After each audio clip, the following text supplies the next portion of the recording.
In Five Nights at Freddy's Secret of the Mimic inside of the Nurse Dolly suit references 2 to 6, depending on how you count, real-life treatments. I recommend shock therapy.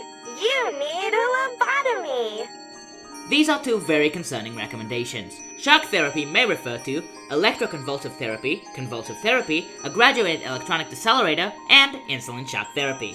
If we take into account the jump-scare animation of the Mimic in Dolly's suit, him reaching for the chest and not the head like Dolly herself does, it seems to fit a GED more than anything.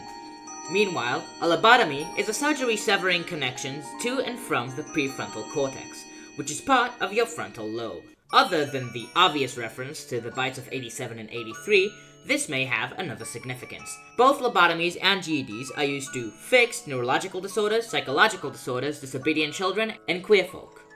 This only leads us to one conclusion. The Mimic is homophobic. Not enough proof, let's talk Turing. Alan Turing was an English mathematician, cryptanalyst, logician, theoretical biologist, and most importantly for this video, he was a philosopher and computer scientist. He made some very important advances in computer science, and wrote one essay that is very important to the base concept of Five Nights at Freddy's. I propose to consider the question, can machines think?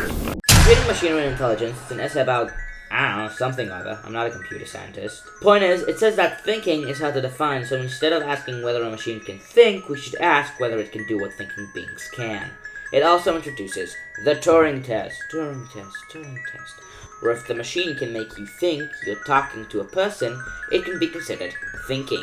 This is a very important concept in the philosophy of AI, something which the Mimic saga very much grapples with.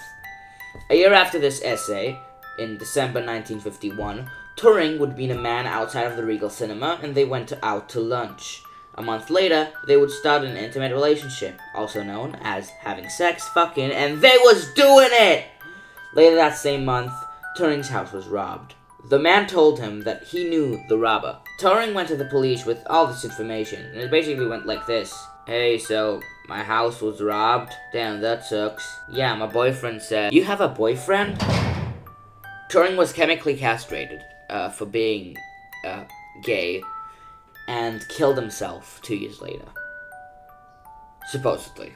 Officially. He died of cyanide poisoning, and it's been said that his spare room had a machine that spread cyanide fumes all around the house. However, the man who he met that fateful December in 1951 got away scot-free and went on to have several children and 2 wives. What's that man's name, you ask? Arnold Murray. You know, protagonist of Secret of the Mimic's first name and the Murray last name. Now, why would Steelwool have a guy named Arnold go to a place called Murray's Costume Manor without looking that name up first and seeing that it's connected to the gay lover of none other than Alan motherfucking Turing? FNAF loves making references in its names. Henry, William, and Elizabeth are all characters from Frankenstein, a story about the consequences of creating a life, then neglecting it. Child neglect is a running theme of FNAF as well. I don't believe it is unreasonable to assume FNAF might pull from the real-life story of Alan Turing. Henry is analogous to Alan, a genius who had his child, or in Alan's case his ability to have a child, taken away from him, only to either die by suicide, which Henry did, or to die to one of his own creations, which is the form of suicide Henry commits, burning himself along with the pizzeria. It is worth mentioning in the books, Henry kills himself via robot. Edwin would be Arnold, in that despite getting caught up in the mess because of his partner, in this case non-sexual's, mistake, he eventually gets away scot-free. There, additional empirical evidence that the Mimic is homophobic, and I guess in this case, William is the police, or just the outside world. Of course, Arnold isn't exactly a rare first name, and Mary isn't a rare last name. Maybe they just did it so we looked at Alan Turing and there's no parallel in the story. Or maybe the parallel is that Alan Turing was neglected as a child, such as the theme of FNAF.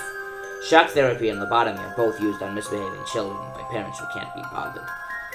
Maybe David was a bit of a trouble child. I'm very confused. What does this all mean? This is less of a theory and more of a hypothesis. A game hypothesis! Thanks for watching.